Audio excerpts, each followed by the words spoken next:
Magandang araw po sa ating lahat. Ako nga po pala si Christine Joy D. Inopia at ngayong araw po ay itatalakay namin ng aking kagrupo na si Ginoong Adrian Lusgapa kung ano nga ba yung item analysis at kung ano ba yung mga procedure ng item analysis at kung ano ba ang kahalagahan nito sa isang pagsusulit ng bawat mag-aaral.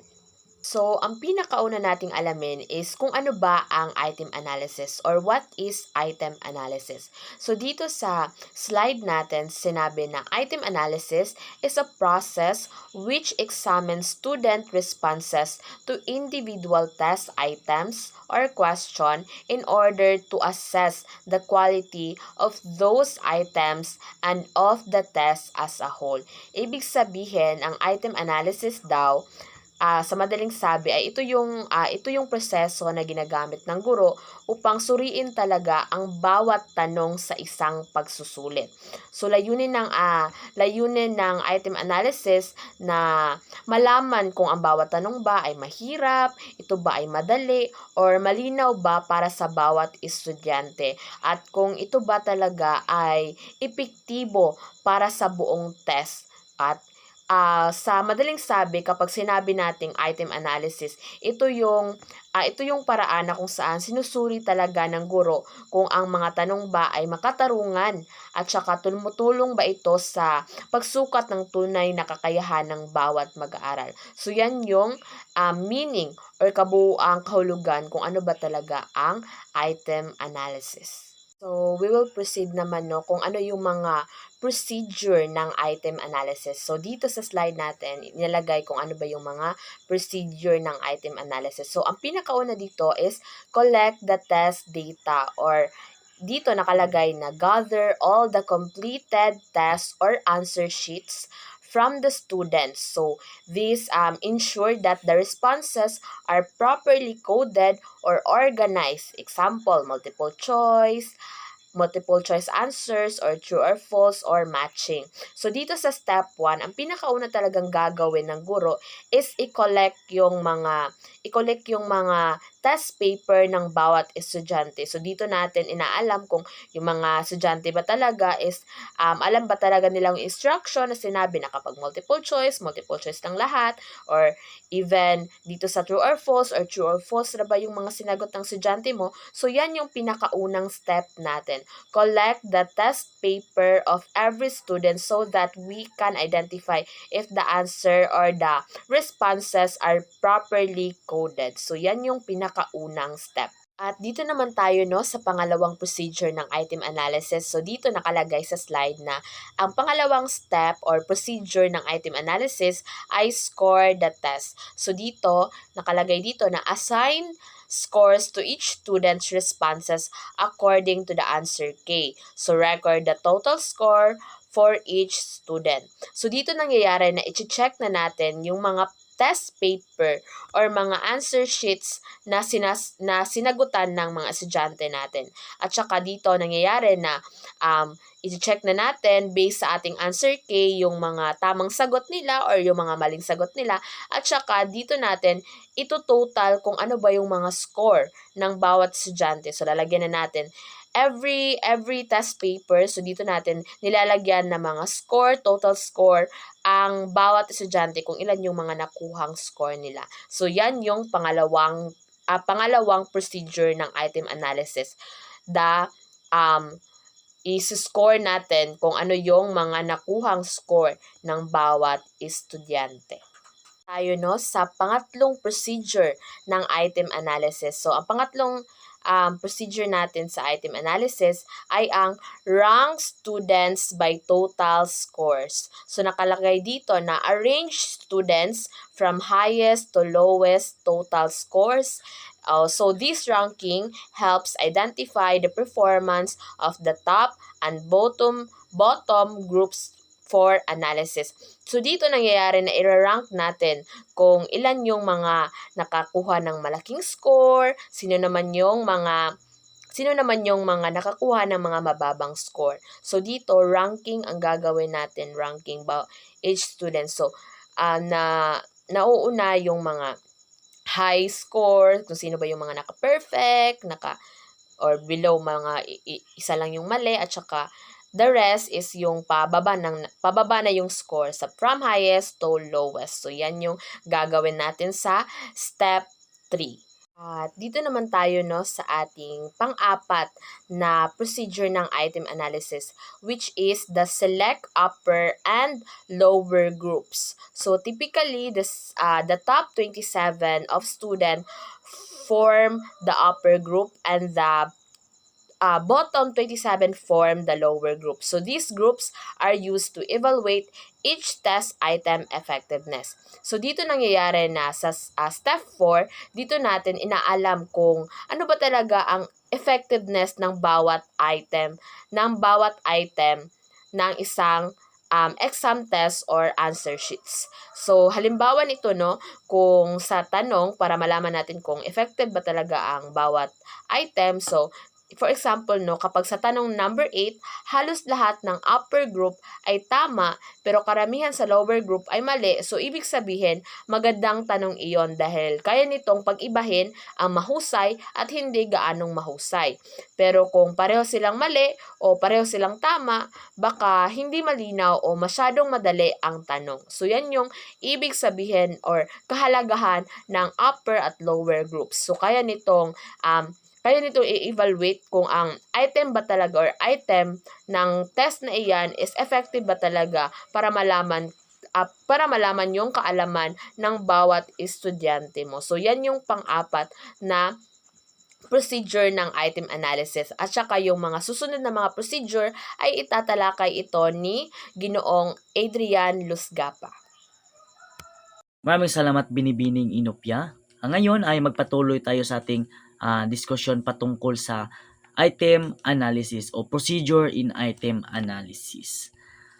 So dumako na tayo agad sa panglimang hakbang o step 5. Sa step 5, analyze each test item.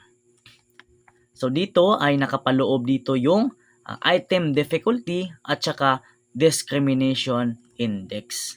So unahin muna natin yung item difficulty. So ano nga ba yung item difficulty?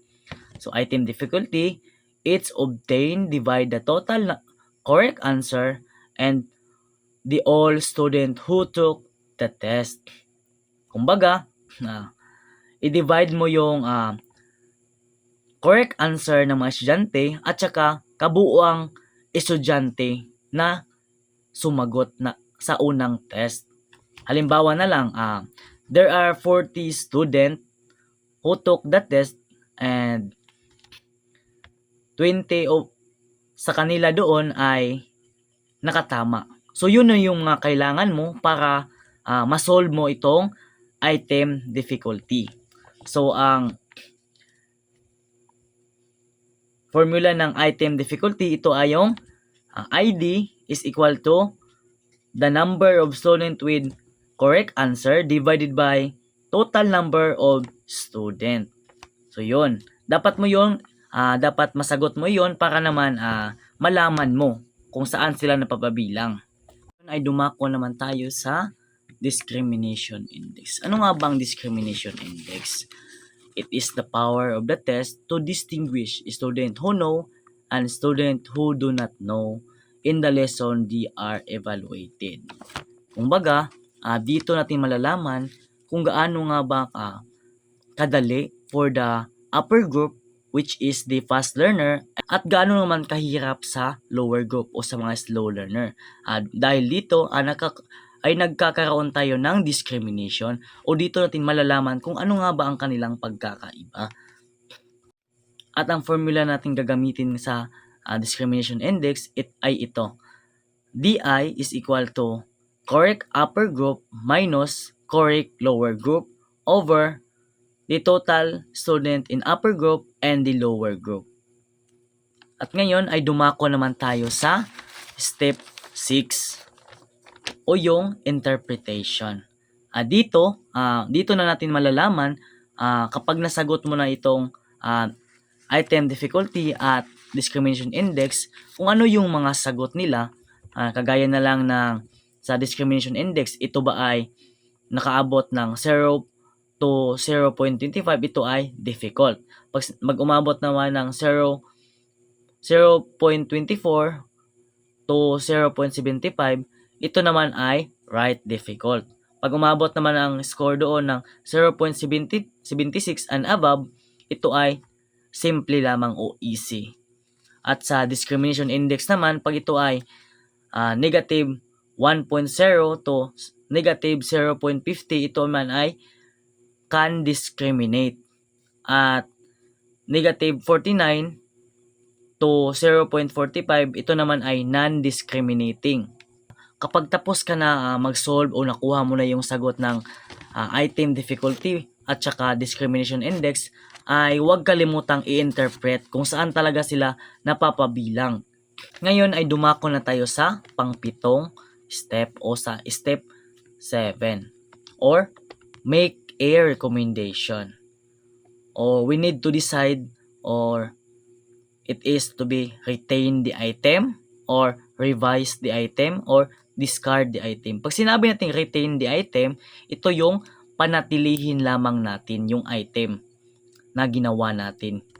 Or we need to revise the item o kumbaga hindi natin o ibahin natin kasi nga medyo madali lamang or medyo magulo.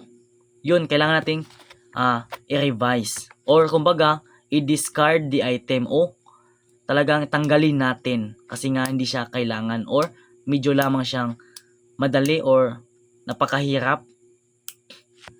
Dito na sa step 7, malalaman natin or magkakaroon na tayo ng rekomendasyon kung kailangan ba nating i-retain lamang, i-revise o i-discard.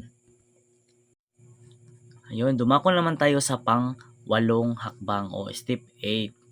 Dito ay yung document findings. Sa document findings, prepare an item analysis report summarizing difficulty, discrimination, and recommendation for each item.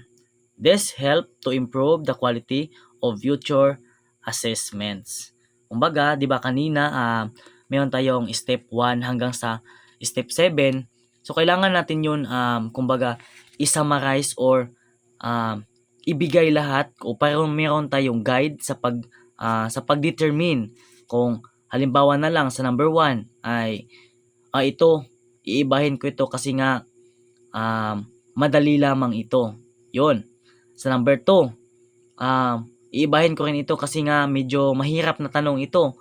Kumbaga, ito yung guide mo upang magawa mo pang ipa-improve yung